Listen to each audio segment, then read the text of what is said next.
I am so happy to be with you guys. Why wouldn't I be? I'm Brad Stein. This is Brad Stein Has Issues, and it's a special podcast where comedy, conservatism, Christianity collide in what I'd like to call a cacophony of clarity. We have a very unique guest on tonight, a special guest, somebody that I have actually seen on the internet over the years and was interested in speaking to, and I got the opportunity. He's a pastor in Idaho, Moscow, Idaho. His name, Douglas Wilson, and you probably are familiar with the name if you are an evangelical Christian or if you have been watching different types of debates over the years. There was a very special, unique one he did with the late Christopher Hitchens, who is in hell as we speak. And he did a whole debate series with him. And so that was an interesting opportunity for me to watch this guy, get to know him a little bit, and find out he was a pastor, for crying out loud. And it sounds like the kind of church I would love to go perform in. And so far, it hasn't happened. But, far be it for me to try to, rope people into bringing me in to perform. I mean, it's not like I'm, singing for my supper here. But I'm excited to introduce, for those of you who are here for the first time, stumbled upon us, thought it was a dream. You're watching me saying, can it be true that Brad Stein is here live? I've seen his clips on the internet that have gone viral, and this guy is somebody that I've just dreamed if I could be only half as interesting as him, my life would be really boring. And so I had to bring somebody alongside to up my game, and that person was someone who actually exuded from my loins. I created him from whole cloth. His name, Wyatt Stein. His profession, my son. Wyatt, I'm glad to have you finally with us on Brad Stein Has Issues. Or is this something you've done on a regular basis? I've popped up here and there occasionally. Okay. My understanding is that there was a time when you didn't pop up, when you kept your dignity by not showing your face on Brad Stein Has Issues. Well, actually, no. The original intention was for me to always be on camera, but took about 3 years for us to realize the lens cap was still on the camera. That's what it was. I knew it was a technical glitch. I never understood what it was exactly, but it was simply a lens cap. And if I'm not mistaken, some of history's most amazing opportunities were lost because of a camera capping. I know Caesar being executed. There was a camera on site, lens cap. Abraham Lincoln's assassination, lens cap issue. And even the Lindenberg blimp disaster was a very famous blimp that blew up and shot and died, and people were jumping off the thing. It was crazy. Yeah, Guy left a lens cap on it, and ironically, not that long afterwards, another blimp blew up, and they happened to leave the cap off this time. But yeah, the Lindenberg went down in history as really a forgotten tragedy because of that lens cap. Yeah, and don't forget the most ironic missed history. The first recorded use of a video camera. Yeah. Had the lens cap on. I know. I mean, talk about bad time. I know it. And irony. Holy smoke. I know. I mean, sometimes life's just like that, Well, sometimes it is, son. And speaking of life, we had some people this week that almost lost their life, right? They were in Michigan. They went to Walmart. Now, I know what you're thinking. Oh, well, man, if you're going to risk your life going to Walmart, I guess that's on you, because let's face it, who knows where their produce is coming. And most of their junk comes from China. And China already unleashed a virus on us a while ago, and that didn't pan out. So who knows? Maybe they're going to try to kill us through pool toys, in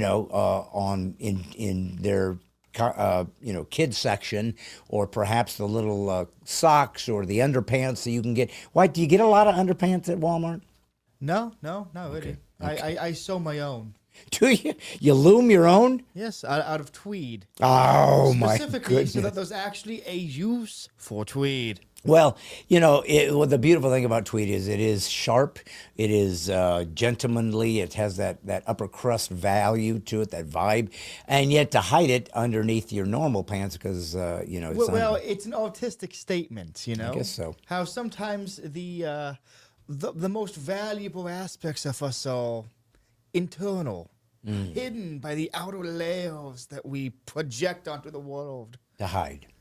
Yeah. Okay. I've kind of been on a real alt binge, actually. So what you're saying to me, and maybe I'm wrong, but if you're talking about from a philosophical and maybe even a psychological perspective, is that pants are like a mask hiding what is truly inside that if people saw would be appalled. Pants are just a mask for the butt. Okay, so pants are a mask butt. Could we call it a facade for your fanny? That would work too. Could we call it a shield for your shillelagh? I've never heard of shillelagh, but yeah, sure, I'll take your word for it. I'm just desperately trying to continue this way of the fact that you brought up butts on my show, and this is a family show. I'm just saying, I've been on a real alt binge since last week. It just got me looking into it. Boy, the alt world is crazy.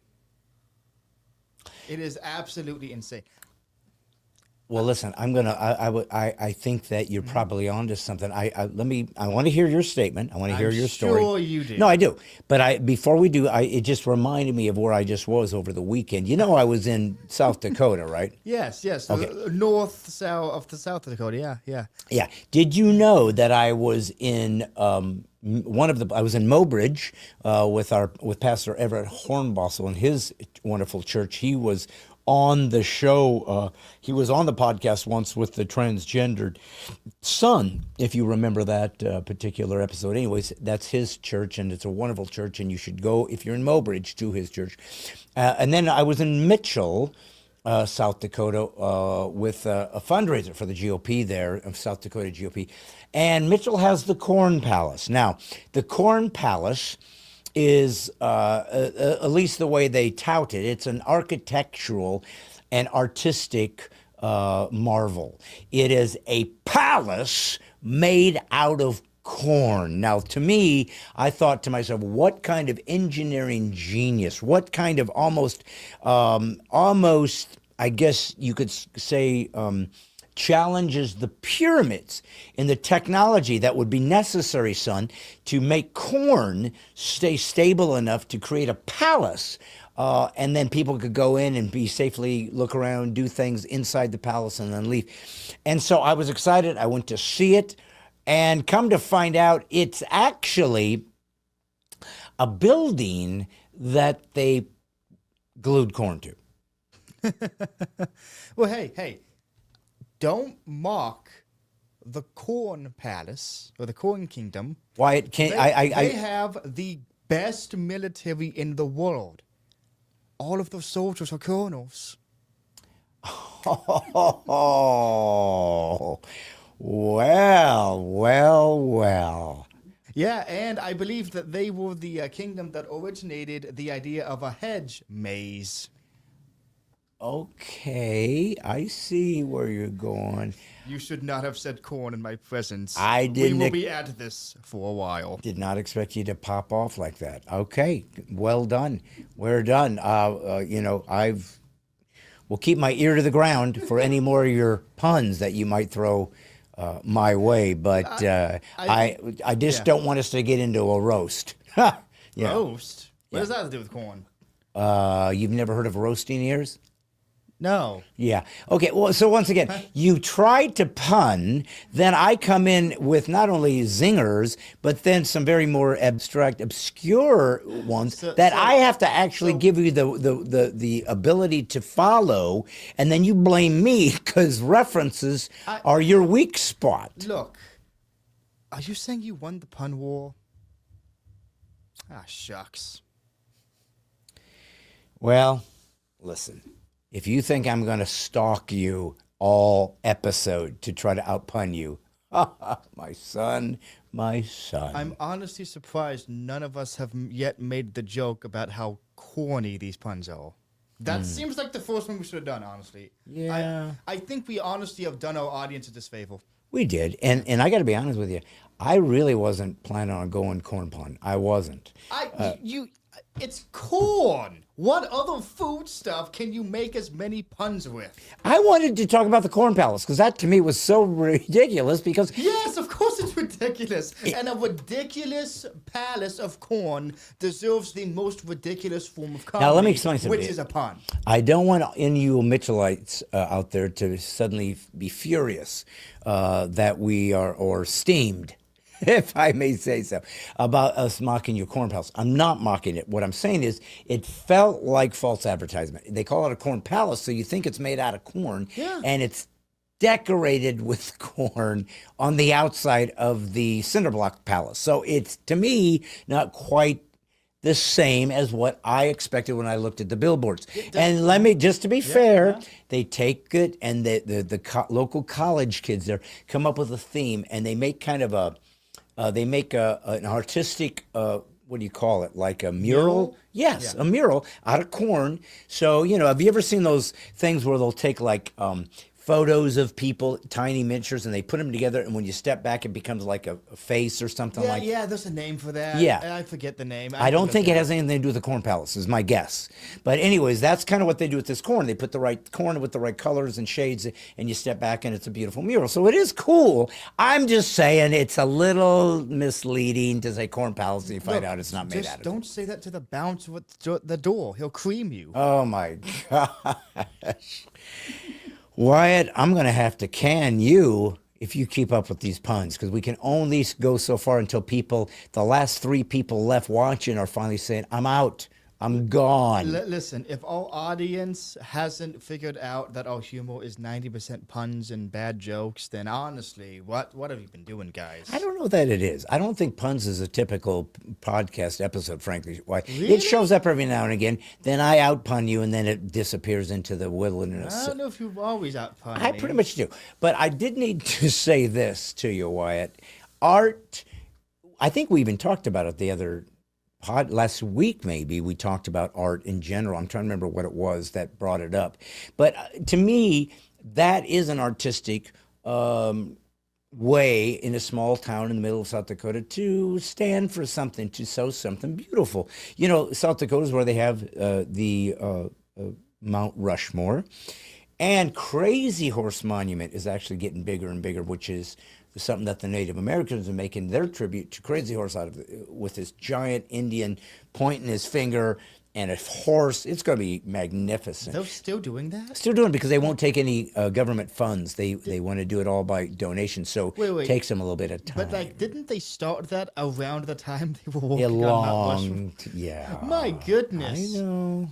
Come on. I know, but I guess there are people still paying money just to watch them build. So maybe it's like road repair. Have you ever noticed that? There's always, doesn't matter how many times you go somewhere, there's always a road that needs repair. It seems like it takes forever. They need to give themselves a gig. So these road people take their time, because I promise you, if we said, hey, speed it up and we'll give you a raise, it'd be done like in 2 weeks. But anyways, I just wanted you to know that I am aware of art. I love it. I think it's special. I think it's beautiful. It's designed to transcend the material world, to drive us to something grander. That's what art was first for. And of course, with modern art, I don't know if you've taken a glimpse. Matter of fact, I think we were joking about the banana. The banana. Yeah, but that's modern art. It's so stupid. And it's so absurd. It's almost like they're mocking us. It's almost like they're saying, hey, let's see what idiot falls for this and wants to feel like, I guess I'm left out because I can't see the beauty in that banana taped to the wall. So they literally begin to question their own ability to be sophisticated. I don't know if your thoughts on art. Are you a big art fan? Conceptually, yes. In practice, it's stupid. Well, the Pieta is magnificent. The David is ridiculous. I thought we were talking about modern art. Oh, okay. Well, Yeah, you should modern art. preface that. You prefaced that. Yeah, okay. Anyway, so after last week's whole art binge thing we did, Right. I did some digging because it just fascinated me. Okay. And there were some really funny stories about art that I think helps display exactly how it really isn't much anything special. Are you talking about modern art again? Oh, yeah, modern art, okay. yeah. Yeah, go ahead. So first story I found, there was an artist who had a painting in a museum. Now, the painting was a hole in the ground of the museum. It was like roped off and everything, and it looked, because you've seen that on the internet, right? Where people like make it look like there's a chasm Right. in the street. So one night, the janitor was, mopping, and he's like, well, I mean, I guess I also have to mop this thing, even though it's painted on the ground. It would probably wash off, but whatever. I get paid minimum wage. So he, goes underneath the burial thing, starts sweeping, and then he falls in the hole. Because it wasn't a painting, it was I would like to start off by saying, how much money did you have to pay that museum when you proposed, hey, I have a nice art piece. I'll need a bulldozer and some shovels. Well, that... Like, So it was an art piece, or it was... It was an art piece, which was him digging a hole in the museum. What do you say to that? Wyatt, when I was in Sioux Falls, which was the night after Mitchell and the Corn Palace escapade, somebody showed up to that show. Now, of all the people watching this show right now, if you had guns to your head, and you better not make a mistake, and I said, you have to predict who showed up out of the blue to my show without letting me know about it. Who would, remember, gun to the head. There's only one person in the world who this would be. Saint Nick himself, Nick Kress.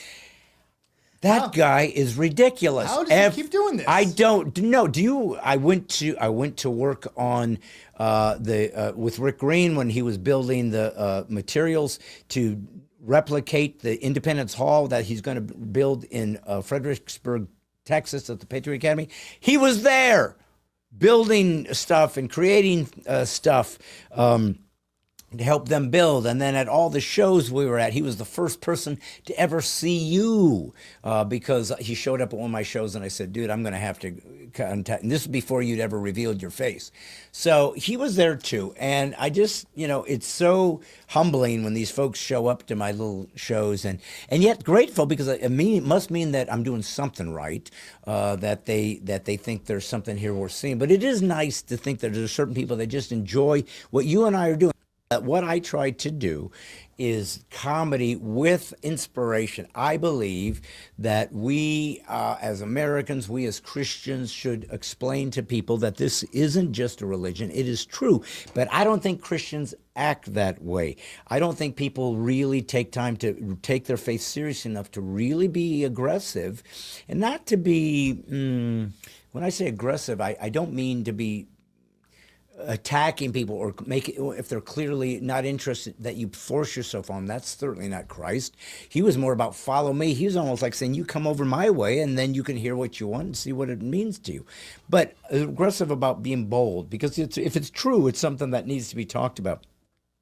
I believe, and I'm going to get more and more into this, that God is not only so real, but I truly believe that it is impossible to live a coherent atheist life without doing nothing but living as though God is true. Because everything you do, every word out of your mouth, everything that you use to try to justify your existence and even your ability to communicate presumes that God exists. There's somebody that has made the rules by which we can rely on, that they're coherent, and that we have access to with our minds. As a matter of fact, I did a daily Brad. If you have not subscribed, go to Brad Stein Has Issues, subscribe, hit the like button, do that on my Facebook page too.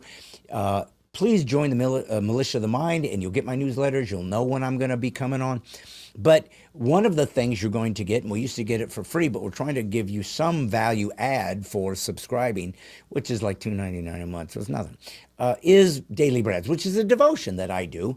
And there's lots of old ones, so there's tons to choose from. But I did one recently, and I do one, I'll do maybe 5 a week, but one I will give for free on the podcast, just to give you a taste for it and remind you of what it is. But it's the spiritual dimension, and it is something that I just pray to God, give me some wisdom, some insight, and off I go extemporaneously, and this is what comes out. As a matter of fact, today, or actually Sunday morning, this came out. But today, I'll show you what it looked like. Enjoy.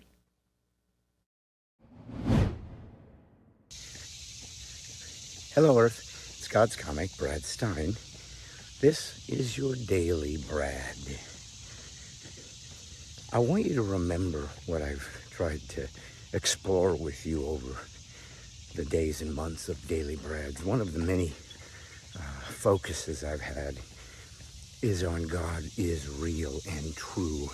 And you can't think of the world without assuming God is real and true. You can't evaluate the world morally, ethically, naturally, without assuming God is real and that he proves himself every second of every day. But you have to train yourself to see that. Some people call that faith, and faith certainly is an element of that exploration.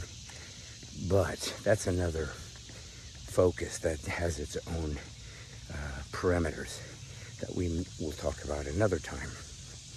Today I want to just talk quickly about an idea about proofs of God in that, and I've said this before, not only can we argue philosophically about God, not only can we argue morally, ethically, and so forth and so on, which of course is all within the realm of the philosophy, but there's another pragmatic element of God that I think is part of the equation of proof that he's real. And that pragmatism comes in the fact that when we compare the Christian ethic and the inductive reasoning of Christianity compared to how things actually work on earth, you will see dichotomies where there's inconsistencies. When Christianity is abandoned, there will be incoherence when a material foundation is focused on, as opposed to the revelation of Christ. Here's an example. The progressive left, which is purely driven by Marxism, he was an atheist and not a good man. He was, I guess you'd call him a narcissist in today's psychological language. He refused to allow friends to disagree with him. He would get angry and believe that even if you disagreed with him, it proved that you were wrong and on the wrong side of history. That's narcissism. His perspective is the only perspective, and it's, of course, self-created and self-appointed as the dictator of that, literally, of that point of view. That must be right, because I thought of it. But I needed to quickly summarize a foundation, because progressive leftism doesn't come from a vacuum. It was created, and it's an appendage of Marxism, even though it's just recreated in another image to try to make it seem palatable. But one of their crucial leverages of the progressive leftist philosophy is what causes the conflict. Where does the conflict of humans come from? And their simplistic answer is the oppressed and the oppressor. That's all there is. There's nothing nuanced. There's nothing in between. You either oppress people or you are oppressed. That's it. Who gets to choose who the oppressor is? Well, that's them. Who gets to decide if you're oppressed, even if there's evidence to appear otherwise? Well, that's them. Remember, if they have anointed themselves to be right, then they get to make whatever fantastic rules they need to make to allow their ideas to seem to hold water. But they use that idea of oppress and oppressor to give leverage, because if you feel oppressed or you choose to become a victim and to be oppressed, then it gives you weight, it gives you authority, it gives you empathy. People must feel sorry for you. It's something you can leverage to give you a sense of superiority, ironically. As the victim, I must be the better one. Only a victim is innocent, right? A victim is inherently holy and good and sacred. We're the good guys. That's why we're the victim. The bad guys are never the victim, right? That's their premise. Again, they don't have to prove anything. They just postulate a concept, put themselves in the position of power, and then claim victimhood, that they are powerless, that they have nothing, and are at the mercy of the evil who have more than them. Covetousness is another driving force of progressive lefts. Coveting that for others who have done something, especially if they had to work at it, because then that exposes the fact that progressive leftism is pure laziness. Wants to do nothing but be given whatever it wants, simply because their work is in telling everybody how great they are. This isn't malice, by the way, or slander. It's how they operate. All you have to do is you open your eyes and see. But I want to use quickly this premise and see where there's a flaw. So one would have to assume that those who are in the majority would be in power. Wouldn't you agree? Whoever has the most people thinking and voting and believing like them would be the ones with the most power. That would be a democratic way of seeing things, yes? Okay. Do you know what the most popular religion in the world is? It's Christianity. It's number one. I think Islam is number two. There are more Christians than any other religion on earth. Now, that doesn't make it true or right. It just means there's more people that are Christians than other religions. That's all it means. Okay. So that means they have the power. Christians clearly must have the power because there's more of them than any other religion. Those who have power are the oppressors. That's the rules. So that must mean we can prove it. We can prove their premise true of the oppressor-oppressive dynamic. How? All we have to do is find all of the cities, the villages, the countries, the towns, the governments, where Christians are attacking other religions. We need to see where Christians are overwhelming a tribe and killing and murdering and raping this tribe of different believers, how they are forcing them at the end of a bayonet to convert to Christianity. That clearly in 2025, Christians are overrun all other ideas, including atheism, like in China and North Korea. The Christians, because we have the most power, we are absolutely violating these people's desire to dissent or not be Christians. We are killing, we are destroying, we are using our numbers to gain power worldwide by destroying and killing and brutalizing all the other religions. That has to be the case because the progressives have taught us that those who have the highest numbers, those who have the majority, are in power, and power is oppressive. Now, here's your second question. We already know there's more Christians than any other religion. That's true. It's been established. Now, here's the second question.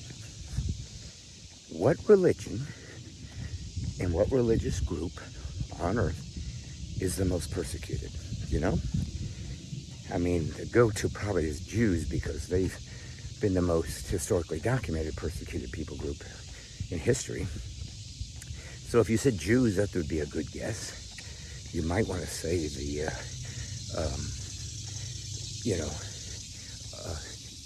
I don't know, certain perhaps Buddhist sects, or maybe some of the Hindus, maybe in India, Or how about all the communists, right?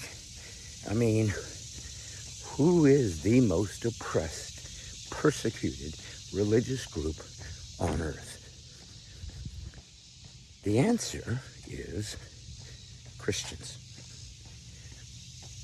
More Christians are killed, more churches razed, burned, more girls raped and kidnapped, forced into marriage, men destroyed, villages burned, people beheaded.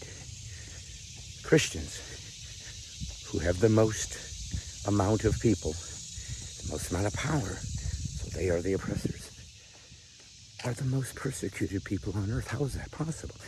Who does this persecution? Most of it comes from Muslims.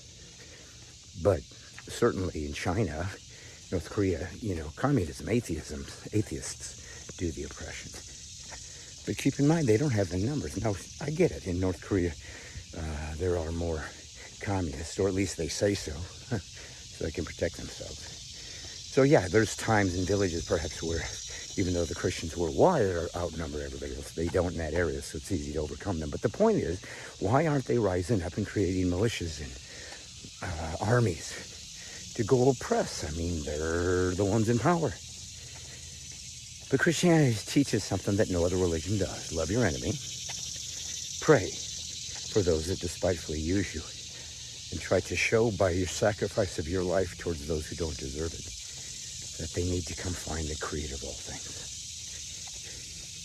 So, not only does the formula break down in real time, in actual data that we can actually analyze, it also proves the power of Christ, that even those who could in fact control the narrative because of the numbers, their belief system demands that they humble themselves for those, even those that would kill them. It's one of the proofs of God, but more importantly, the proof that Christ was God and proved it, so you too can have eternity with him. This is God's Coming, Brad Stein.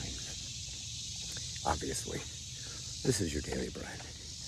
Not only was it, I hope, an interesting explanation of one of the many ways that God reveals himself, and that it is coherent and only coherent if we believe in God, that life makes sense, that everything can go back to a foundation of an engineer, an architect, an author. Somebody put this into place and then shows us all the different dimensions that we live in, that proves that there was coherence here. And I don't know if that's interesting to you guys or not. It sure is to me. But, one of the things that makes Christianity unique, if you do believe in Christ, and he is the game changer, as I've said, there's no other religion that has Jesus. And Jesus is one of a kind. He is the most famous human being in human history, and probably the most influential in human history. I mean, entire governments have been created based on this guy's life and his ideas and so forth. And two major religions, Judaism and Christianity, come from the same idea. So it's quite astonishing. And it does put him in a different category, and believers in him in a different category. As far as legitimacy for whether this is true or not. And one of the things that you should be able to do and get used to doing as a Christian is to look at the world and discover things in what you're seeing as to where does this comply to the Christian worldview and where is it amiss. This week, last week actually, there was an attack, a knife-wielding attack in Michigan, in Walmart. And when I read it, and now maybe it's come up since then, since me explaining this to you, they didn't release details about the attacker. Now they have him in custody, so they know who it is, but they left no details. A spokesman for Walmart made a statement, and also Gretchen Whitmer, who's Michigan's governor. But here's what I want you to hear me say. Agents with the FBI responded to provide support, to this situation. In a statement to Fox News Digital, Walmart spokesperson Joe Pennington said violence like this is unacceptable. The first thing that a progressive will do, or anyone will do, when some horrible, violent, evil thing happens is, this is unacceptable. This cannot happen in a free society. This violence must be stopped. I mean, it's just completely pandering. Obviously, we don't want violence to just arbitrarily show up at a Walmart and start stabbing people. So it's a statement that to me should never be uttered because it's irrelevant. I think we as human beings with morals can just presume that when somebody goes around stabbing innocent people, that let's just assume most people think, that's probably not a good idea. I don't think that's the kind of culture we're trying to build. Yeah, I'm going to frown on the arbitrary stabber guy. And is there ever a time when the violence is created and people say, this is a great time for violence. Violence needs to be upped. We need to up the game of violence. No, so you always get the arbitrary pandering of how they condemn it.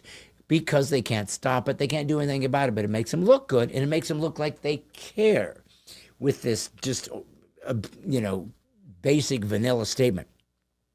But here's what I wanted you to say. Our thoughts are with those who were injured, and we're thankful for the swift action of first responders. Our thoughts are with those who were injured. Do you not see something weird about that? Like maybe something's missing from that statement? Our thoughts? What did it used to say? What did we used to always say?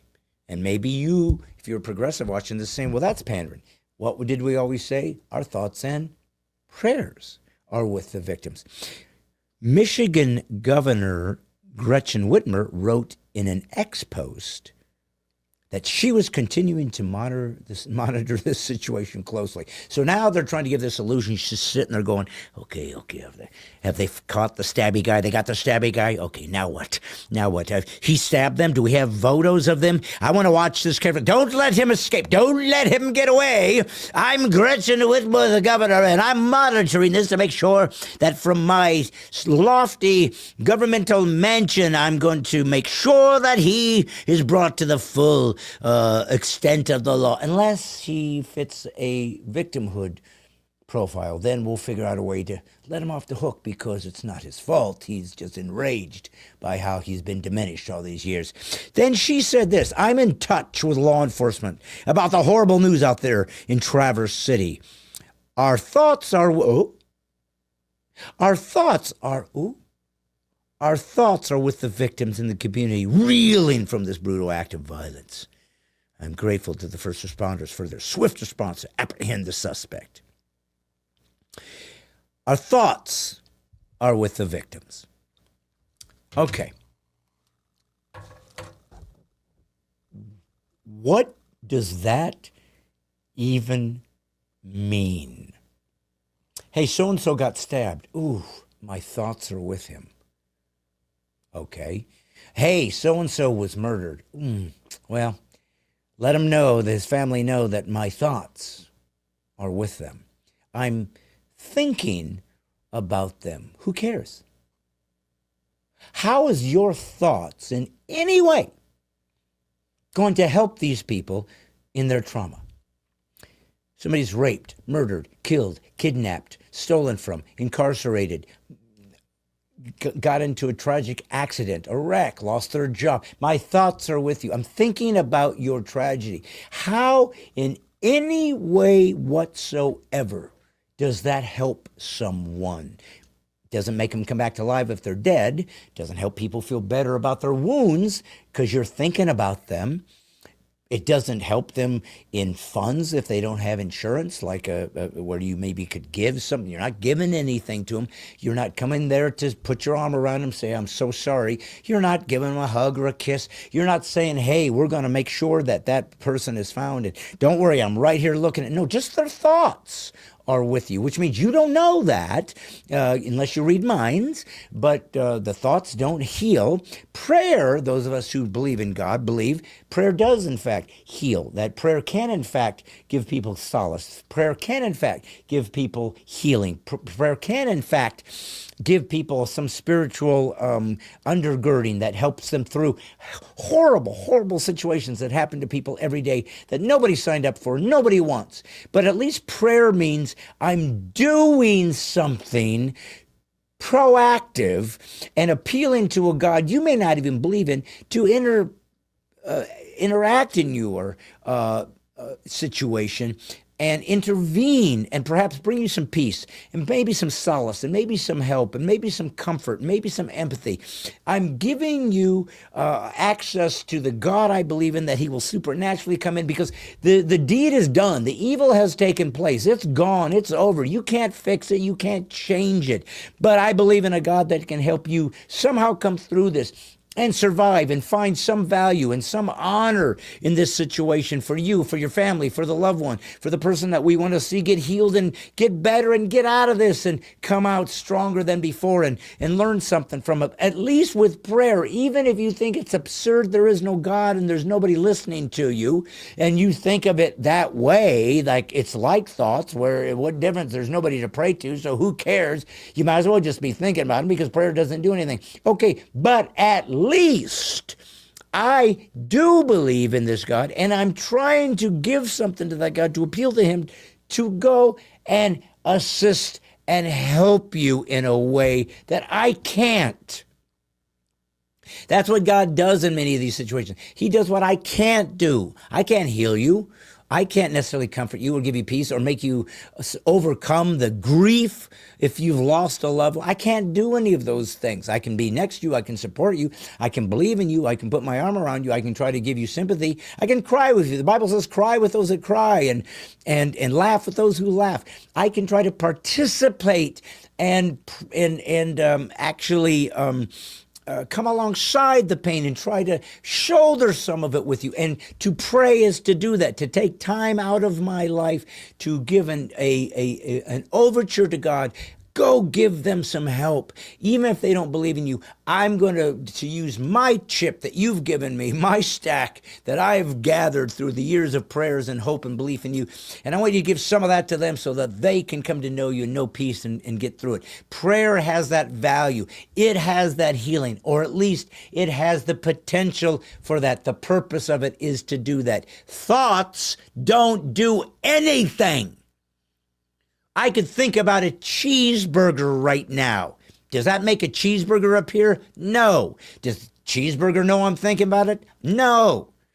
I can think about, I want to go watch the baseball game later on. I can think about, I should go get some gas in the car. I can just think about that. It's all stuck in my head. Who cares? Your thoughts don't fix anything. It's a fraud. It's what happens when you jettison God and then replace it with the worship of self. If I think about things you're going through, it's just as good as if God was made an appeal to come and help you. Talk about systemic narcissism. Crying out loud, atheists. Just keep your mouth shut. You got nothing to offer humans. You're nihilists. Your belief system leaves us dry.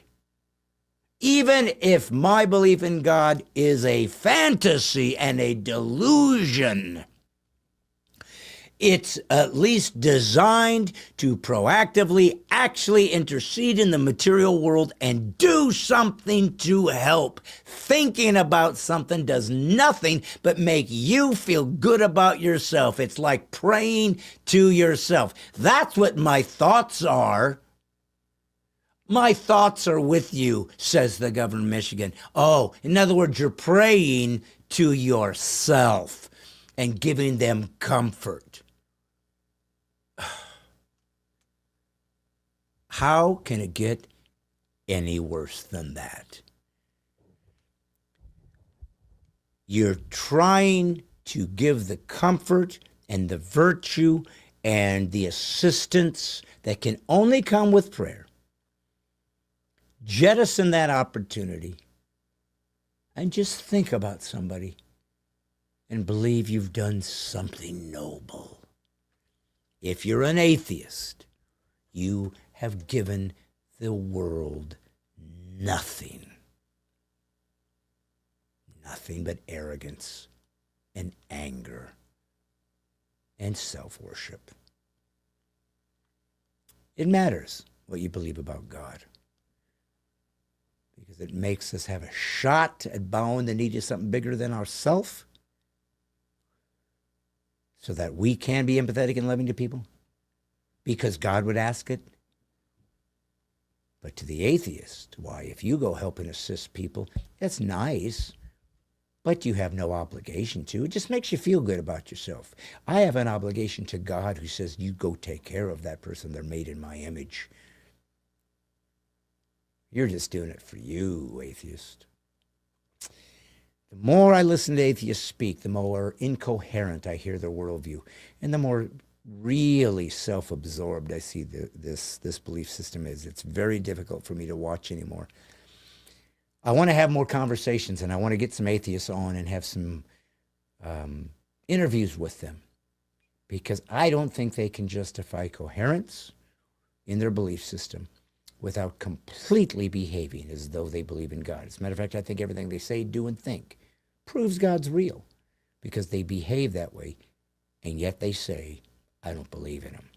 They can't see that dichotomy, which is why they say the evidence isn't enough. It doesn't convince me. It's because you're living in the evidence and you're worshiping it, not in the conclusion of the evidence. God is here. Folks, the man that I want you to listen to right now is a pastor, Moscow, Idaho. He has done some wonderful work online. You should look him up, and maybe some of you will notice or recognize him when you see him or hear him. But if you don't, I think you'd find him very interesting. Especially, go watch the debates he did and the documentary he did with Christopher Hitchens. Very interesting. I think we talked about it a little bit. But he's got a new book out, and I want you to see what he's up to and to follow along in this conversation, hand in hand, arm around arm, of brother and brother, believers, trying to understand the mind of God and what it means to be a true believer and how it affects the world and the culture, because that's our purpose as Christians, to redeem the culture, to bring it back to Eden. We'll never get there, but you're supposed to try. So, on behalf of Wyatt Leroy Stein, my son, me, Brad Stein, God's Comic, and this little podcast, Brad Stein Has Issues, please welcome and enjoy this conversation with Pastor Douglas Wilson. How do you do, my brother? Doing great. Thank you for having me on. It is my privilege and pleasure. As I said to you, I first stumbled upon you, if that's a proper phrase, when you were doing your debates and your tour with Christopher Hitchens. And because I was really doing a lot of work about the new atheists and so forth along that line. Of course, Hitchens has to enter that world. And when I saw you doing that, and then I find out, wait a minute, this guy's a Christian, he's a pastor, and he's engaging this guy. This is amazing. And as sad as it is, I guess, for me making this perspective, it just seems like oftentimes Christians don't engage non-believers or the antithesis of our belief system, and it's foolish and doesn't really get us anywhere. So that was a wonderful debate and tour you had, and I don't know how that even came about. How did you put that together? Did you do it, or did he contact you? Well, what happened was he released his book, God is Not Great. And to his credit, he didn't want to release it at a Manhattan wine and cheese event and talk to fellow atheists. Oh. So his release was challenging anybody anywhere to a debate. I think his first event was in Arkansas or Alabama, something like that. And he debated Rabbi, and he debated Al Sharpton, and he debated other believers, but he had, as part of this book release, he had issued a general challenge. And then a friend of mine here, Aaron Wrench, contacted Christianity Today and said, "Hey, would you host a written debate between Wilson and Hitchens?" They said, "Sure." And so then we contacted Hitchens people, and because he had issued that challenge, he took it up. So we had a written exchange that got a lot of attention, got a lot of traction. And then later that exchange turned into a small book that Canon Press published. And then when we released the book, we did this book release tour. And that's what the documentary was made off of. Was us, we appeared for like 3 days, New York, Philadelphia, and DC, and we had a camera crew follow us around, and that's how all that came about. No, that was amazing. And so you produced the documentary as well. Was that your ministry or your team? Yeah, our ministry, not me personally. Yes. Oh, that was cool. Well, I really loved it. And again, this was back when the New Atheist had some weight and some leverage. It seems to be waning now. It seems to be going the other direction, honestly. Some odd move of God where he seems to be moving people in another direction. Though I think it's interesting that God is stuck with us. And sometimes he has to take unorthodox ways to try to get his message out, including maybe one of the most committed respecters of the biblical corpus in the last 5 or 6 years is a non-believer named Jordan Peterson. So I find it interesting that God will use even a non-Christian, non-believer to speak truth, because all truth is God's, and he'll use whatever means necessary to get his name out there. But that being said, we were first connected this particular interview because I think your publicist reached out to me because I guess he's familiar with what I do and who I am. But there was a blog you did called The Woke Right, Real and Imagined. And I'm like, he said, "Are you interested in speaking to him about that?" I said, "Am I?" Because, I didn't know this, brother, but 25 years ago when I started my career in comedy, and I'm guessing you don't know who I am, but if you do, I've seen your stuff. okay. So, but I have been fighting against political correctness intentionally for 25 years, and so long before Dave Chappelle's and some of the other guys that are now doing that. I was doing that, but I did it from a particular perspective. I'm a Christian. I'm a Christ follower. So I had to look at the world through that lens. I saw in trying to do a little bit of research on you and getting a little bit more background on you that you were a presuppositionalist from Van Til, which I find very intriguing. And I find this concept very true. I wanted to do a whole series with atheists because I don't believe their worldview is coherent. I don't think that they ever live their life as though what they believe is true is ever lived like that. It's always the antithesis. They act like life has teleology. They act like life has meaning. They act like there's an end game. They act like there's purpose. They act like there's meaning. They act like there's virtue. They act like there's morals. None of that is in the foundation of their belief system. And so that hypocrisy or that lack of awareness, actually I had a conversation with Dr. William Lane Craig about this, and he kind of concurred. But this particular angle, the woke right, is what I was really interested in getting your perspective on, because I know this is a world that you battle.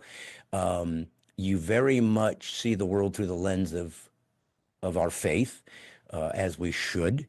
But the woke idea is something that is so toxic and so evil that it must be dismantled, and maybe this new administration will do that. I don't know. Who knows? I think they're all corrupt, so I don't know who's to trust anymore. But the woke right. So I want to get your expertise on this, and I think we can't really talk about the woke right if we don't talk about the woke left first, because that's where it started.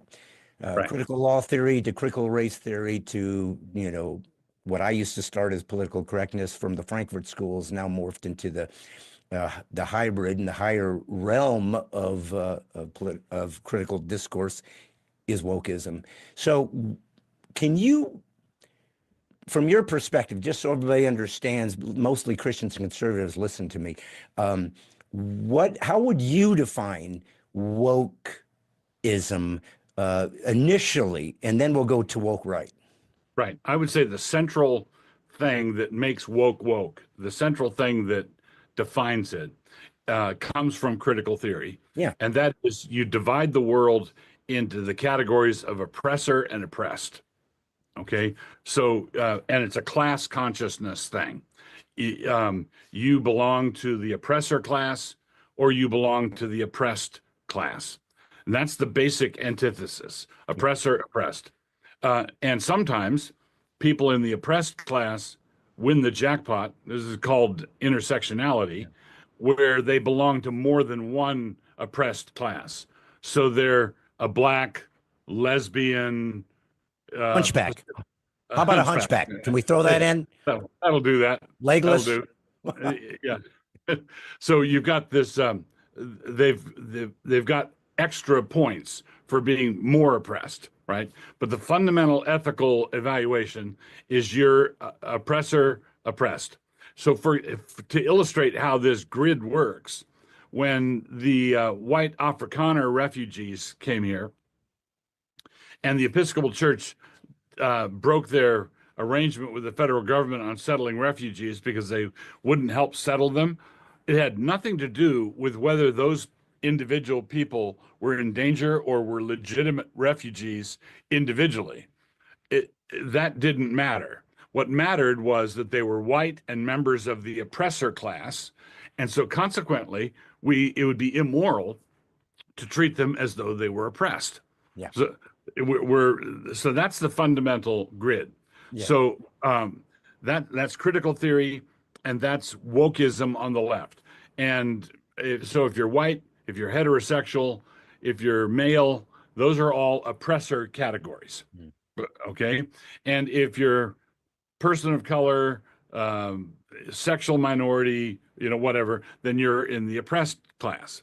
Now, what's the basic definition that I would apply to the woke right would be if someone who's got more, he's kind of surly, he's white and he's tired of being picked on.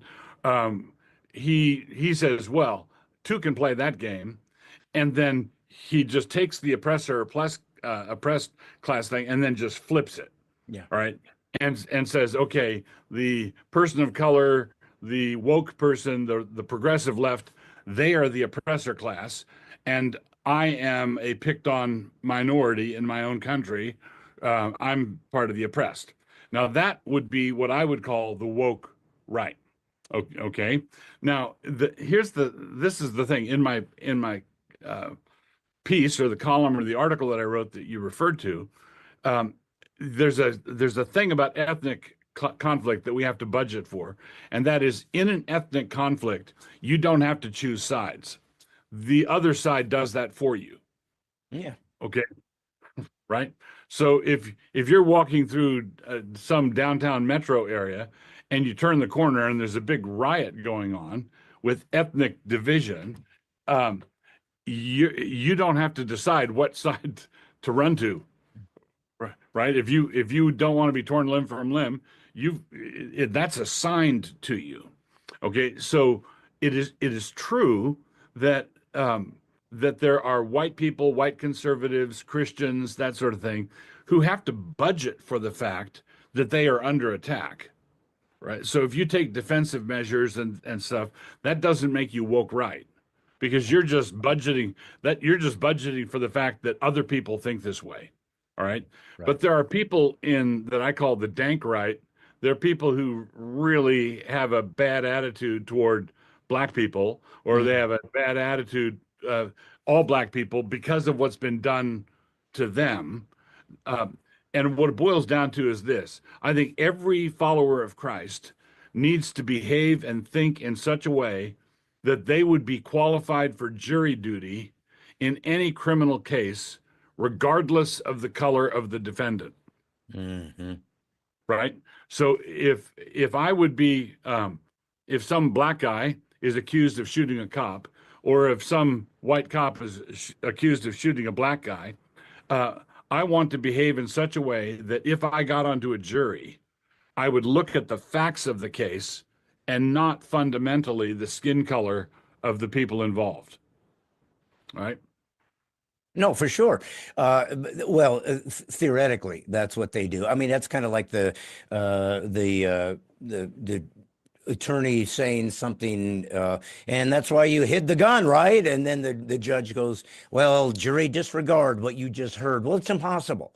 They throw that out there to poison their perspective, or at least to try to sort of push it to a particular point of view, and then sort of withdraw. But it's too late. It's already out there, and they're trying to influence. And so I'm grateful that you said it that way, because I got to be honest. I mean, this is my ballywick, man. I mean, I have been known.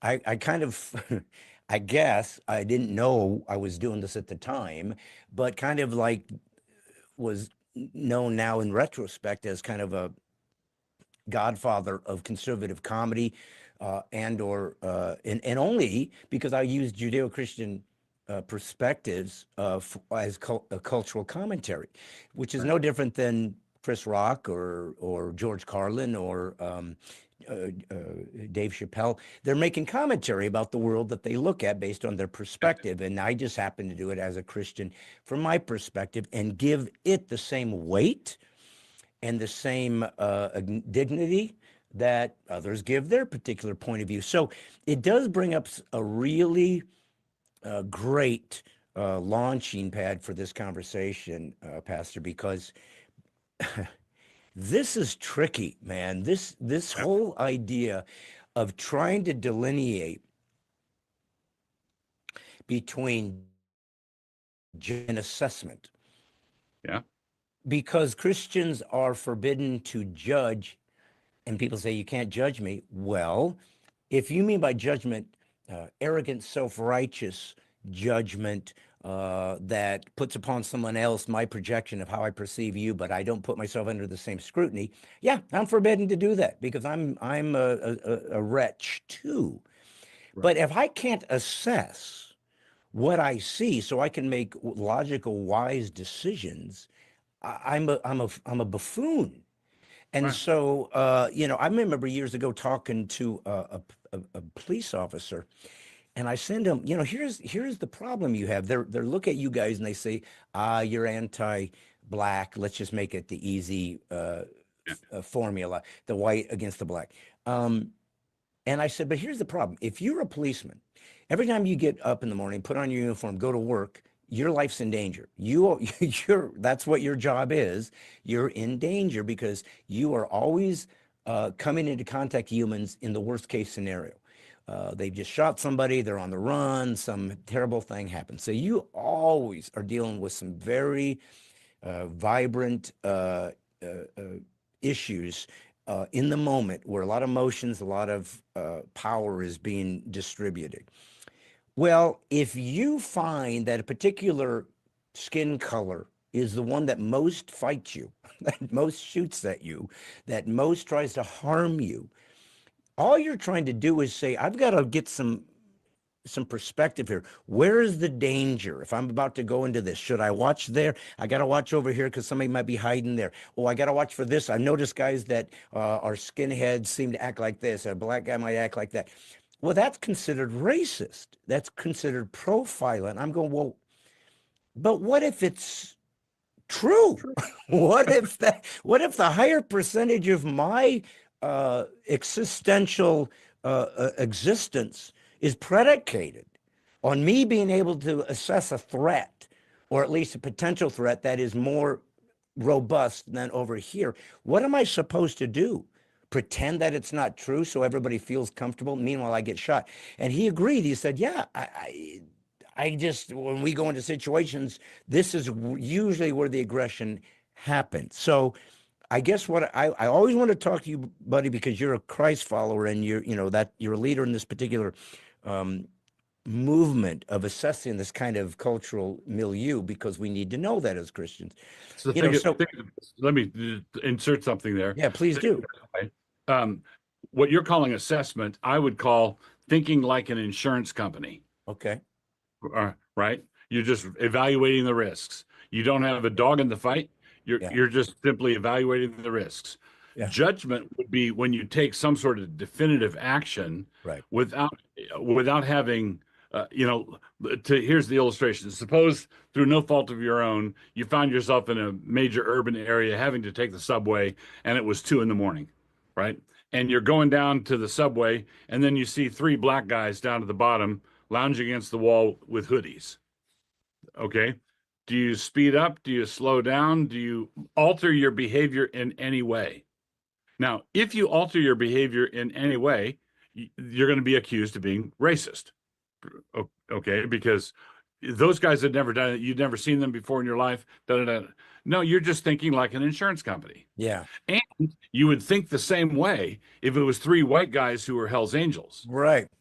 Right? You think the same way. Yeah. And if those three black guys all had briefcases and ties and stuff, you're taking in all the signals. That's right. Okay.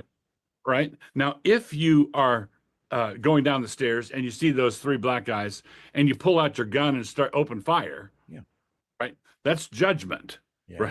Right? That's judgment. That's very different than risk assessment, which is simply something that we should be able to do without being accused of having any particular animus. Well, that's exactly what I mean, because if it's 2 a.m. in the subway and there's any guy sitting around in the corner, I don't care what color it is, I'm going to be leery of him because it seems off. God gave me an instinct. He gave me ability to make assessments based on my previous history of life and where things went sideways and where they didn't. And I get to use that to try to navigate the world that I live in. But man, there's so many pieces to this puzzle that are so important right now in our culture. And so I'm really grateful to talk to you about this because I'm really interested in your perspective. For example, and this is going to be, we're going to stick with woke right. It is the premise that I want to deal with. But there's so many layers of what's happening in culture that apply to this, and I think is helpful for Christians who are trying to figure out how to get a lay of the land. For example, the illegal immigration. Let's just throw that out there. You get the Christian, usually progressive, who leans towards, the Bible's very demonstrative about how to protect the stranger, how to help the guy, the other. Isn't that what the Good Samaritan story was all about? He wasn't of my tribe. He wasn't of my race. He wasn't of my ethnicity. He wasn't of my church. And yet he's my neighbor. This is Christness in action, because that's exactly the one I want you to see as made in the image of God. And that was not typical for that culture. It was very tribal, probably still is, I guess. But what I always say to people is, it's so easy, Pastor, to read the Bible. And then first off, before you even start, you realize first off, if you're reading it in English, it's off. So right there, you probably have to go, well, what did the Hebrew mean? What did the Aramaic mean? What did the Greek mean? Let's go deeper. Secondly, take it into the context of the time. When people were passing through, there was no motels, no hotels. You were walking or traveling through a land, trying to get to another land. And treat them with dignity. What it didn't say was, now, if the guy walks into your tent, rapes your wife, starts eating your food and saying, you gotta give me your camels, that's not part of the deal. You don't get to break the commandments. So what I say to people is, if you want to come into my house, knock. Isn't that just civility? Isn't that just sort of general decorum? So help me, in your perspective, to how do we be these good Christians who are different than most people by giving honor to these people that are the least of these, but are allowed to defend basic civility, law, ethics, morals, virtue? Aren't they responsible for that? So help me navigate that. So the Christians who are appealing to the Good Samaritan ethic to talk about immigration it's an apples and onions thing. It's not comparable. To give you two illustrations. One is, suppose the Good Samaritan didn't have the beat up guy to take to the end. Suppose he was dealing with 200,000 beat up guys. Yeah. Yeah. What's he going to do? What's he going to do? Where's he going to start? His resources are limited. So here's the basically during the Biden years, roughly the equivalent of 6 Idahos came across the border. Okay, millions. So we're dealing with millions of people. Now, the illustration I use is, let's say you've got a Christian couple, they've got a couple of kids of their own, and they decide to take in 2 foster kids. And they're doing really well. They're great parents. They love their kids. They're doing a great job with the foster kids, and everything's going along swimmingly. And then one day, somebody from the government shows up in a short bus with 28 new foster kids and says, "We're dropping these kids off. You've got them now." Okay, the dad is out there talking with the bus driver saying, "You can't do this." He said, "Well, I've got orders. I've got to do this. You've got 28 new ones." The father could say, "We were loving our own kids and doing a good job with that. And I can tell you, quite honestly, we were doing a good job with the foster kids we had, and we were loving on them too and taking care of them. But if you drop these 28 off, we're not going to be loving anybody." Yeah. Yeah. You're not increasing the love.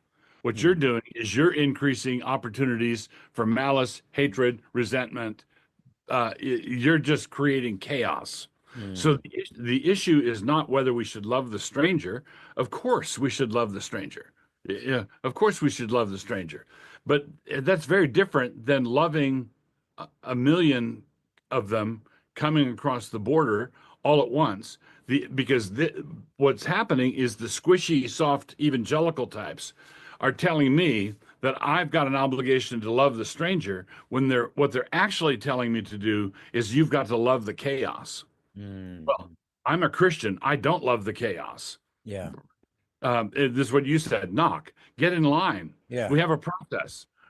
Let's do this in an orderly way. Yeah. And if we do it in an orderly way, we can do it at a rate where we can actually assimilate people. And that means you can't flood the zone. Yes. Well, and the truth is, most Americans, I mean, I think maybe I'm, Pollyanna here, but, I don't think we really do care if you want to immigrate here, just kind of become part of us. I mean, that was the point. It was supposed to be a melting pot. So you're supposed to melt. You bring the best of your country. This nation would not be as great as it was if it wasn't for Germans bringing their thousands of years of history, and Africans, and all that was necessary. Nobody's debating whether these older civilizations brought something of value to our country. But to become an American meant you need to know our language, you need to know our foundations, you need to know our Constitution, you need to know our rules, you need to know our history, you need to become us. And still maintain dignity of where you came from, but this is such a great and important experiment, and it's such a beautiful, and let's be honest, the most eclectic country in history. I mean, we're the racist guys. Show me another country that's got the ethnic diversity in history like us, and try to figure that out. Try to make that work smoothly without a monkey ring. It's a really difficult thing to do. That's why we have to have a standard. That's why a house divided falls. We need to know what the house is like. Where's my room? How do I speak? What are our rules? You got to have some kind of rules that God created in the spheres of the dominion that he gave us. And I did notice a word you used, one of the phrases that stuck out to me when I read your thesis, if that would be a appropriate word, the woke, right, real, and imagined. But you said naming is a function of dominion. Now that really stuck out to me, and I'll tell you why. I'm a comedian, so there is nothing more important to me, more crucial to me, to have access to than words and the freedom to exercise them without borders. Right. Now, I'm a Christ follower, so I set my own standards. Okay, so I have a particular nomenclature by which I don't curse, because I don't want to do that. I'm a Christ follower. I don't think it's the best representation of what I'm trying to represent. I don't Right. do sexual jokes that are glorifying, adultery or whatever. Yeah, but I set those rules based on my moral standards. Okay. But that being said, brother, I want a country where you can say anything you want from the stage. I don't have to listen. I don't have to like it. I don't have to pay for it. But I want the freedom to have, or for others to be able to do just that. Because the barometer of freedom is most easily accessed by speech. That's where you can decide where a country is in balance by how much they're restricting or allowing speech. And comics have been under attack even the last number of years for their speech. So in one of my latest albums called Laugh While It's Legal, I made a joke about the new superpower, which is the identifiers. However I identify becomes true. What we now call identify, we used to call playing pretend. And the good news was I used to play as a kid and it was fun, but the difference was when I finished playing, it went away. I wasn't stuck with it.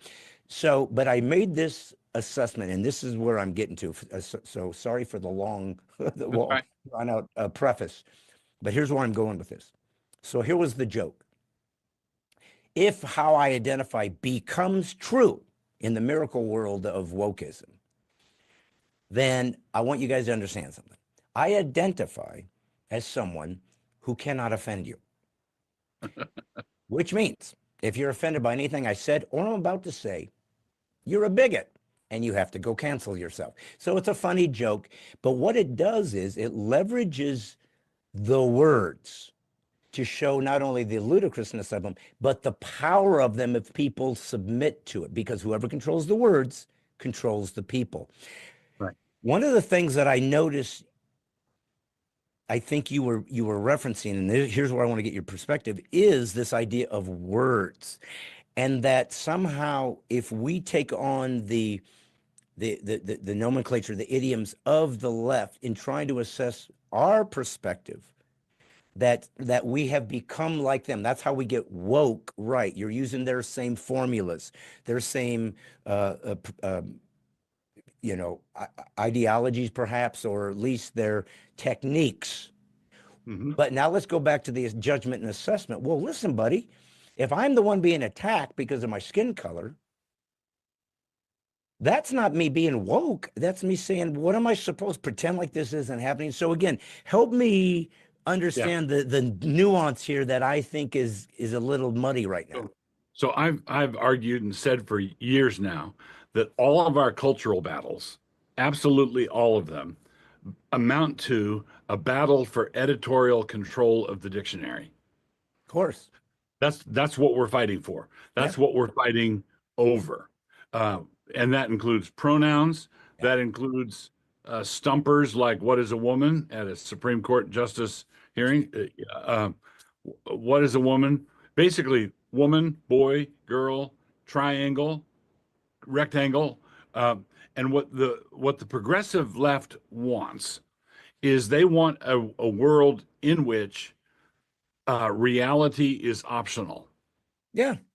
So when you look at a protest of furries, for example, a bunch of furries marching for furry rights, or you queers for a free Palestine protest march, when you look at all of those signs, could be translated into make reality optional.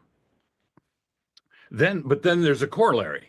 The corollary is as soon as we make their reality optional, they are going to say, and you must cater to my understanding of reality, and that's mandatory. Yeah. Right. So how fast did we go from, look, it doesn't matter what people do in their bedrooms, just let gays be gays. How fast did we get from that to bake the cake, you bigot? Yeah. Right. Well, because this goes back to Dylan's great observation. You got to serve somebody, right? It may be the devil, it may be the Lord, but it's going to shake out one way or the other. Every society, in order even to be a society, has to have a center. right? It has to have something that as a bonding agent. There's got to be a nucleus. There's got to be something. Otherwise, we're just a bunch of people engaged in a cafeteria food fight, which is where we are now. Right? That's where we are now. Now, that cohesion for a society cannot be brought about by regulations or rules or laws or policing speech. You can't do it that way. It's got to be done through gospel. It's got to be done through preaching Christ and people gathering around him. So all societies are religious, and this brings us to what I learned from decades ago from a theologian. It's called the inescapable concept. It's not whether but which. It's not whether but which. It's not whether we will impose morality in our laws. It's which morality we will impose. Right. So if I'm a Christian and I say we really ought to quit killing the babies, someone's going to say, well, you're just trying to impose your morality on people who don't agree with it. And I say, yes, I agree. That's exactly what I'm trying to do. God said to Moses on Mount Sinai, you can't do that. And I want to impose that standard on the doctor and on the mother who want to kill the baby. But the thing I want to rush to point out is you're accusing me of being an imposer of morality, but that part's inescapable because you, the doctor and the mother, you're going to impose your morality on the child. Yeah. Right? At the end of the day, someone is going to impose something on somebody. Yeah. Right? Yeah. Otherwise, there's no society at all. Well, and that being said, see, this is what I talked to you about when I first started this conversation about atheism and how I think it's incoherent with the way it behaves. Not with what they believe, but the way that they actually live. Because to me, what makes a belief system have any kind of weight is, does it affect your behavior? Does it affect the way you live? That's how you know you believe it. Because I actually live like this, or at least the best you can. We're not always perfect at it. So that being said, if I look at someone who says to me, for example, hey, maybe you shouldn't do A, B, and C, and they go, well, don't judge me. Who are you to judge me? And the easy retort is, you mean like you're doing to me now? Because the moment I assess you are judging me, I'm making a moral claim in retort that's judging you. Now, I don't have to tell you that. I know you get this, but most Christians don't in America. Most Christians, Americans, do not study to show themselves approved unto God, a workman that need not be ashamed, rightly dividing the word of truth. The Bible says that everybody says they believe they go to church, that if you don't study and understand logic and reason and theology and how to defend our faith, so we can redeem the culture, you're supposed to be ashamed of yourself. You're supposed to get your butt in gear and get to work. And that's when God showed me. He said, what's the problem? Because I never called you to be a Christian. I called you to be a disciple. Right. Christian's easy. Jesus does everything. Disciples hard. I got to participate. I have to be a slave. I have to give myself up. I have to submit to those who don't deserve it. I have to be loving to those who are outside of God's boundaries. I have to do as the Chinese do when they are thrown in prison. Thank you for allowing me to share in your suffering. Pastor Wilson, tell me a church in America that teaches to us when we have something happen to us, as opposed to it's an aberration that the enemy's attacking us and we need to defeat it. Whoever says, be thankful you get to share in this crucifixion. That is so outside of the American Christian that no wonder we're so weak, because we don't have any depth in what is expected. We think it costs us nothing to be a believer. Right. As Paul says in Ephesians, always and for everything, giving thanks. Not just in everything, for everything. And then in Hebrews, it says, you joyfully accepted the confiscation of your property. Genuine Christians really are being genuinely attacked and persecuted in this country. Now, we've got a hard lesson to learn, which is the lesson of not resenting it. All right. How do you do that? Thomas Watson a great Puritan writer, Thomas Watson, said, "We too often think of who brought the trial to us instead of thinking of who sent it." Right? Um, so the reason Christians are going through hard times right now in this country is because we were asleep at the switch for so long that we've allowed all kinds of bad things to accumulate. And this is simply we're eating our own cooking. We're dealing with the consequences of our own folly. But once we wake up, once God stirs us up and there's a reformation, one of the characteristics of true reformation is that we will go into battle joyfully, right? If someone says, "How are you doing?" I think the answer should always be better than I deserve. All right. How are you doing? Better than I deserve. And I'm most thankful to God for giving me this opportunity to stand for him in a generation that hates him. And I wish we'd been standing this way 20 years ago, but we weren't. But now we are. But that leads us back to this woke right dilemma, because if I am being persecuted, if the whole description of wokeism is still being defined by the left who invented it. Why do I mean that? Well, because if I say I'm being discriminated against because I'm a Christ follower in the workplace, they say, well, your white privilege is why you're saying that. You're the bad guy. And I'm going, no. The guy fired me because I refused to put on the flag thing, or I decided I can't do that. I'm sorry. Can you give me some day off on Sunday, whatever your religious, belief system is? And they say no. And so you go, well, that's unconstitutional. And they go, well, no, you're just whining because you're white and that's your privilege. And you can't be oppressed because you're the bad guy. So your self-assessment is simply askew. Right. And so I have no option on their idea. Keep in mind that wokeism from the left is a counterfeit of Christianity. It's a religion. It's their religion. When they jettison God, like Chesterton said, when you stop believing in God, you don't believe in nothing. You believe in anything. So all these guys did was counterfeit Christianity. So you have your oppressor, which is Satan, right? In Christianity, the bad guy, that's the white guy. You have original sin, because you have this particular melanin level. You have struggle sessions and privilege. So now, which is their version of repentance.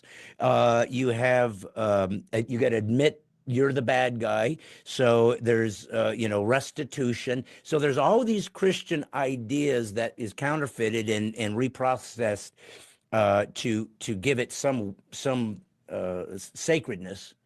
Yeah. What they don't have is redemption. Right. There is no way out. No one can die for your sins, white guy. No one can die for your sins, heterosexual guy.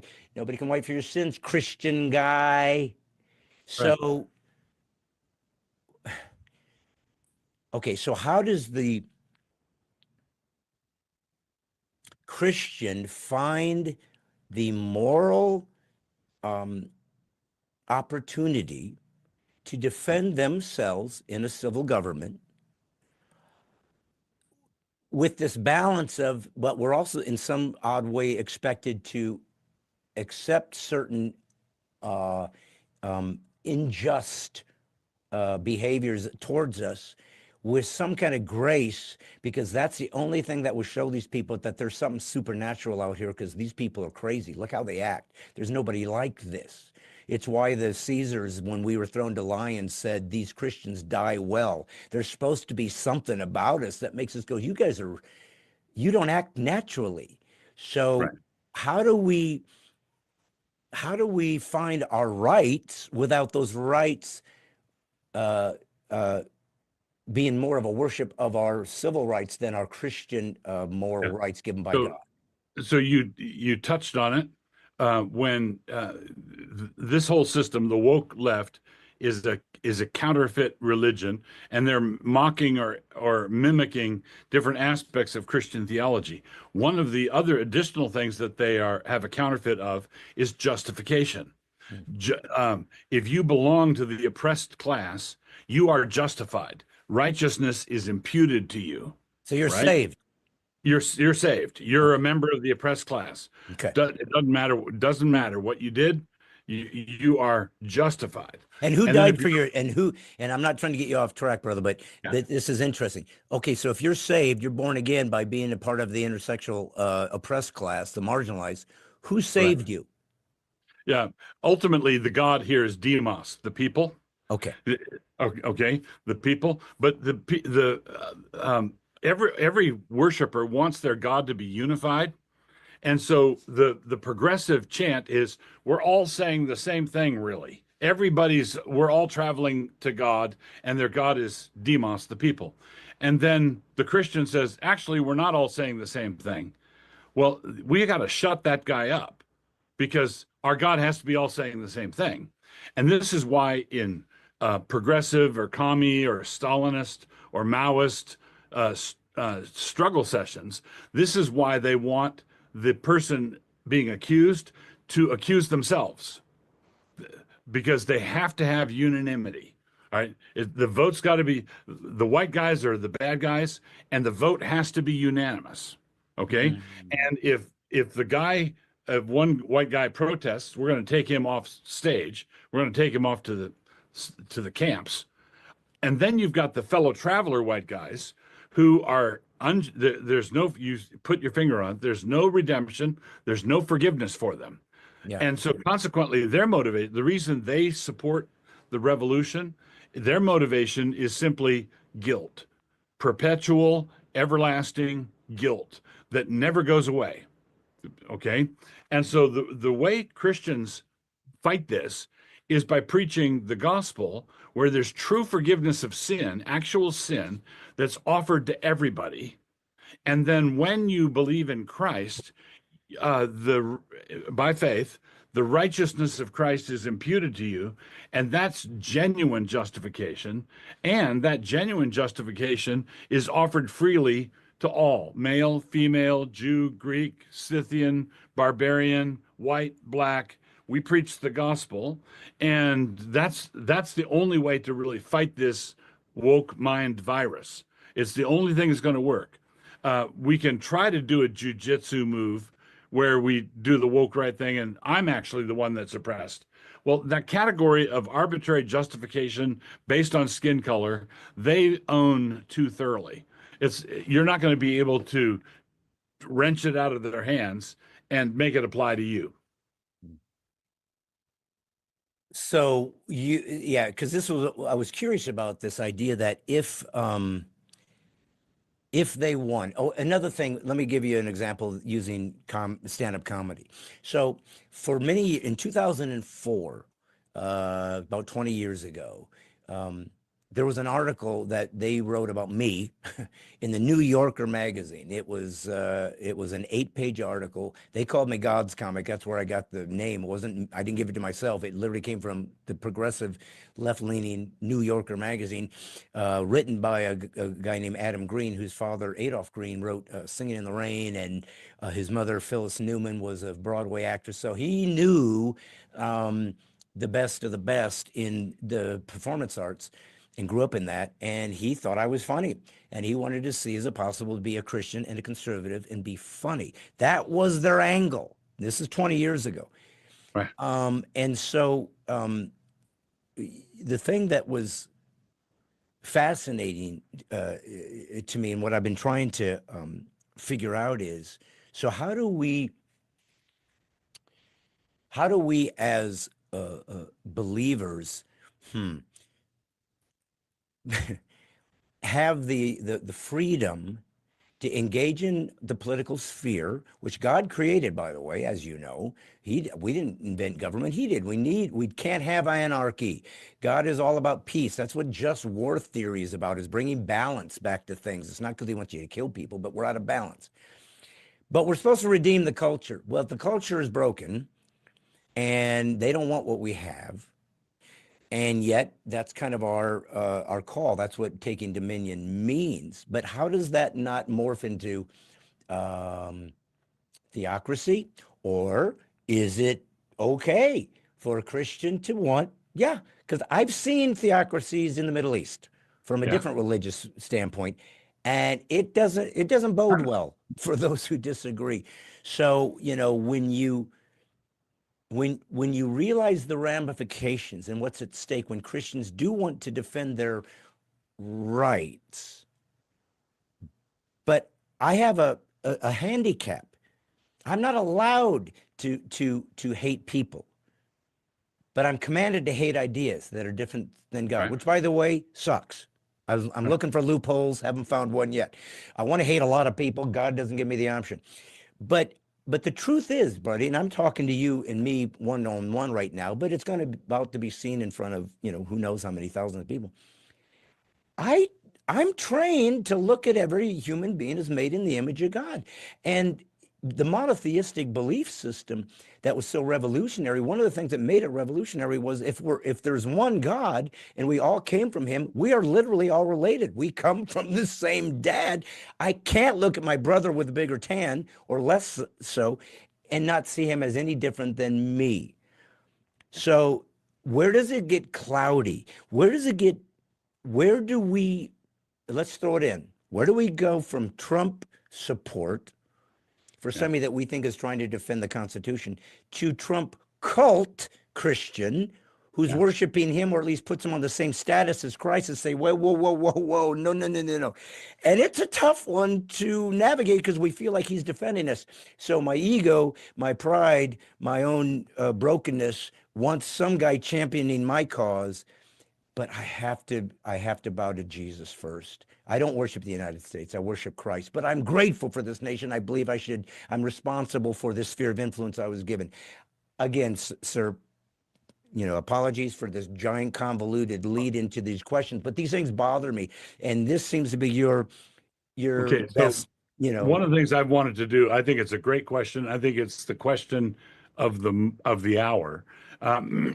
I wanted to bring up my kids and wanted to see my grandkids growing up as the kind of people who have the backbone that enables them to stand up to mobs. Okay, and anybody who thinks that that it's only revolutionary mobs and never reactionary mobs, I would say just read a book. Get a history book and look at how messed up the human race is, left, right, and center. All right, we are sinners, and we sin against one another. And Martin Luther once compared humanity to a drunken peasant who falls off his donkey on the left side, and the next time he falls off the right side to keep it even, right? That doesn't keep it even. What we want to do is always gospel, always gospel, always gospel, because any other way is going to be reaction. And my dad taught me. My dad was a wonderful Christian man. He taught me always act, never react. Right? Always act, never react. What's the principle? What does the Bible require? Let's go do that. All right, let's go do that. Now, in the course of doing that, we're going to get called lots of names. And one of the things I get called is an advocate of theocracy. And I say, look, religious liberty is a particular religious value, right? Not all worldviews. Islam does not value religious liberty. Yeah. That's not a value that comes out of Islam, right? Religious liberty is a value that comes out of a Christian worldview. A Christian consensus generates respect for other opinions within reason. You can't have Nazis and skinheads, and you can't tie two cats together by the tail and throw them over a clothesline and have unity. Right? You're going to have union there, but no unity. And there's got to be a principle of unity, and it's got to be voluntary. The people have to be persuaded of it, right? And the only thing that's persuasive enough to do that is the gospel of Christ, right? In Romans 4:13, it says it's not through law that Abraham is going to inherit the world. It's not through law, but through the righteousness of faith. So the thing that's potent enough to deal with this, deal with my own sin, to deal with my own tendency to react is the gospel of Christ. So I want to be, I'm right where you are. I'm extraordinarily grateful to be an American. I'm extraordinarily grateful for the blessings that I've received growing up where I did. I'm just grateful for it, but I'm not proud of it. That'd be like being proud of the color of my forehead or proud of the, Paul says, what do you have that you did not receive? And if you received it as a gift, why do you boast as though you did not? So I'm grateful for these gifts, but they're gifts. They're not personal accomplishments of mine. So I'm grateful for them. A black man ought to be grateful for what God has given him. A woman ought to be grateful for what God has given to her. We are all summoned to gratitude. That's the fundamental sin in Romans 1. They did not honor God as God, nor did they give him thanks. Yeah. So we need to return to gratitude as the foundational response here. And then having done that, we realize that there is pandemonium going on all around us. There's the bad guys trying to provoke reaction from the right. And, I see on Twitter all kinds of right-wing people misbehaving, and I have to guess that a good quarter of them must be FBI agents. Why? Well, the FBI agents want these people to look bad. They want that kind of reaction to discredit everybody. Right. And what we really need in this moment of crisis is for stand-up Christians to say, no, we're going to follow Christ first. I'm a Christian first. Yeah. I'm grateful to be an American, and I want to defend our culture, defend our customs, defend our ways.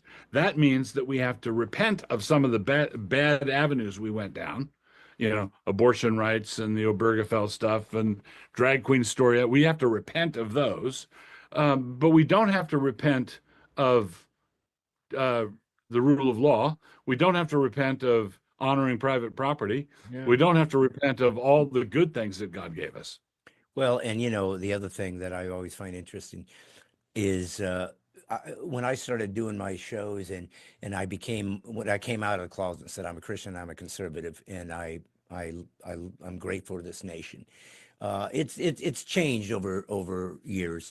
I was much more, I think, dramatic about my patriotism and so forth years ago because I grew up in the Midwest, and my grandparents were farmers, and I'm an old-fashioned blue-collar conservative, guy. But I did see how it could morph into almost a worship of nation, as opposed to just a gratefulness and a responsibility to it. Because if I was in China and a Christian, I would have a different way of engaging people. I have to, because it's a whole different vibe. But what does that? But Paul did something interesting. He was about to be beaten.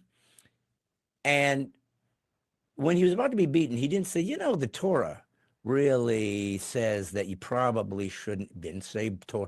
He's asked the guy a question. Hey, just curious, throwing this out, I could be wrong. Are you allowed to beat a Roman citizen without a trial? No, of course not. We're not allowed to beat the only reason I ask is because I'm a Roman citizen. Right. Yeah. He didn't say I'm a Jew. I'm a rabbi. I'm a wise guy. I'm intelligent. I'm well read. I follow the Torah. He said, I appeal to Caesar.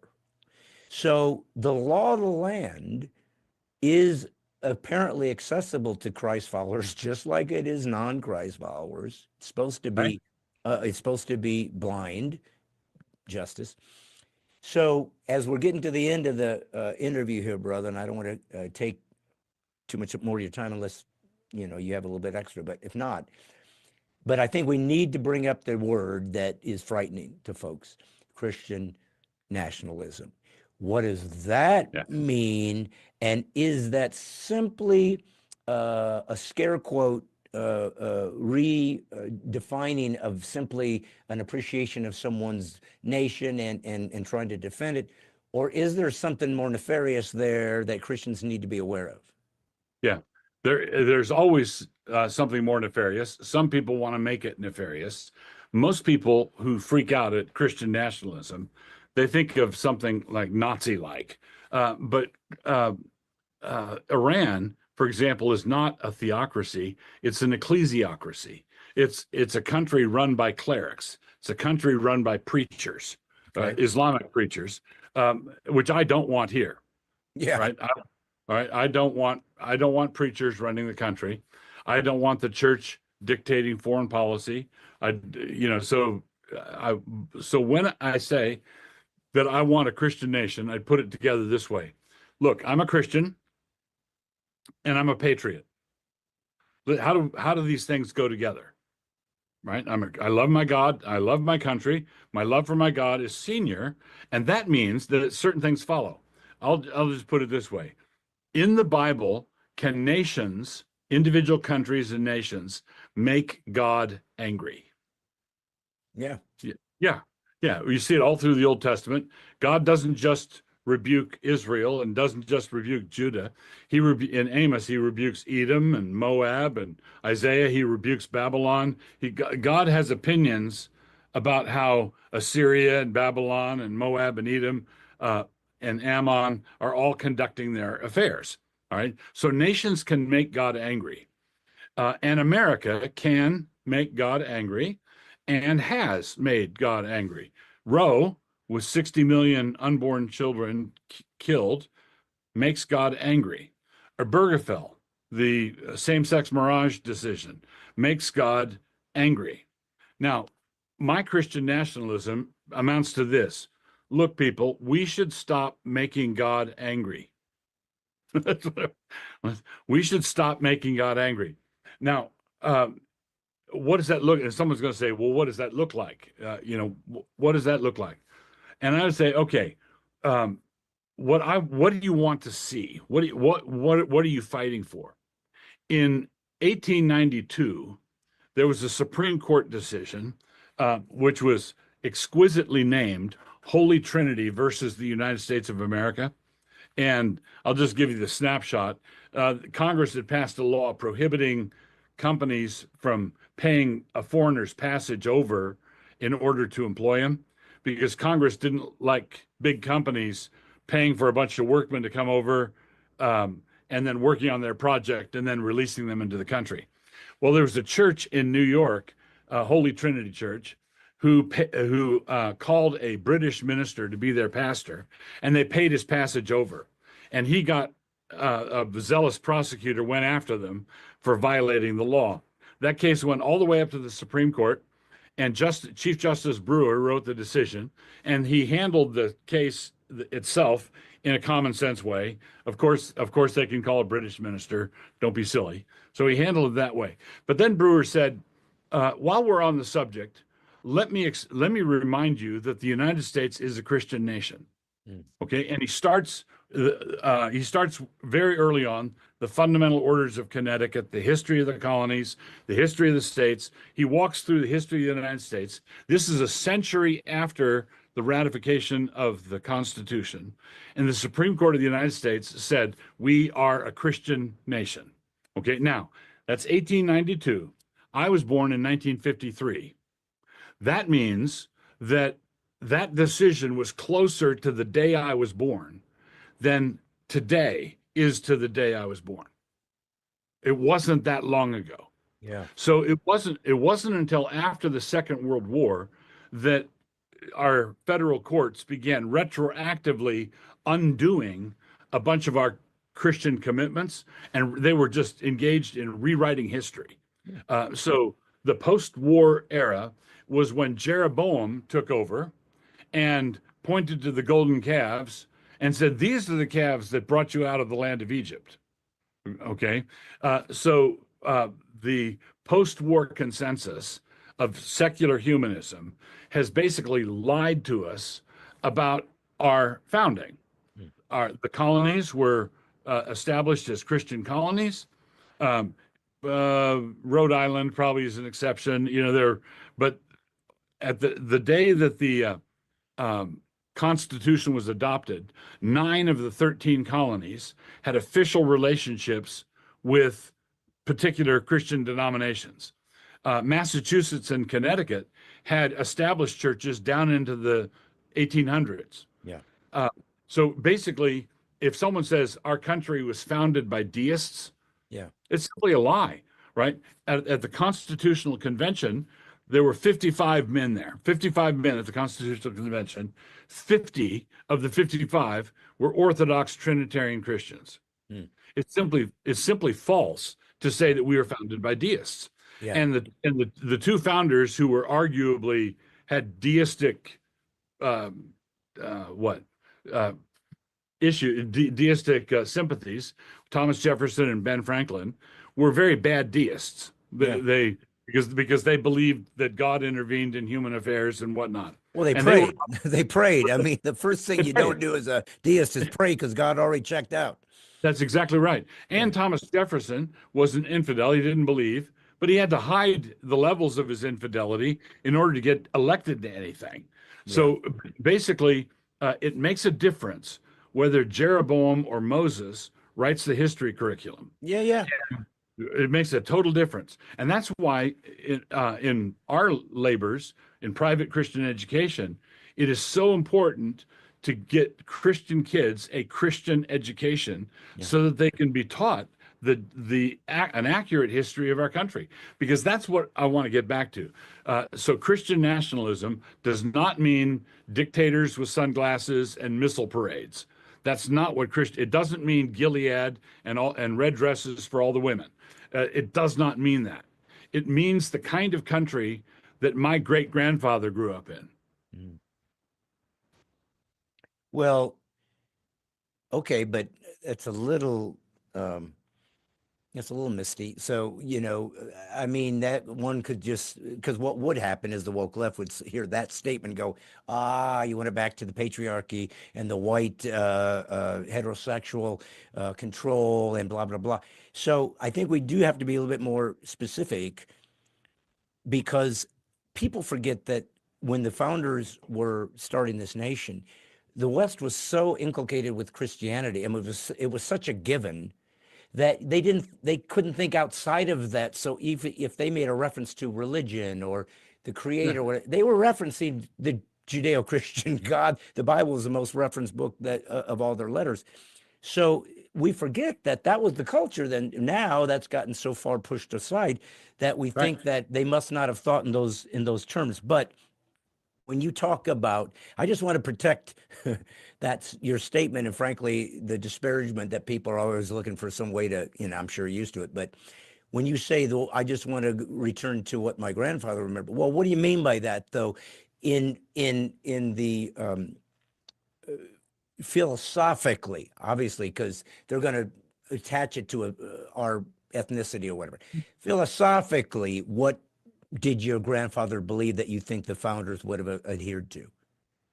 Philosophically, basically, if there is no God above the state, if there is no God above the state, then the state becomes God. Right. And I don't want that. Right. I want the state to acknowledge that Jesus rose from the dead. Okay. That's what I want. I want them to acknowledge that they are not the divine being. It's the Supreme Court, not the supreme being. Yeah. And that's what I'm after. I want the people who rule us to be themselves under authority. Okay. And I want that authority to be the true and living God. I got you. Okay. So you want it to me that the statement is robust and spoken with clarity, that we believe in Christ. And even Trump has sort of had those words come out of his mouth recently. Probably, when you almost get shot in the head, it probably wakes you up a little bit to who's really in control of things. Well, listen, I appreciate what you're doing over there. You're standing up for some very beautiful Christian perspectives, as I believe. I know you've taken your hits, but hey, Jesus kind of said, if you're not taking hits for my sake, you're probably not one of mine, because that part of the definition of Christ's follower is they'll hate you, not because you were a jerk. Anybody can do that.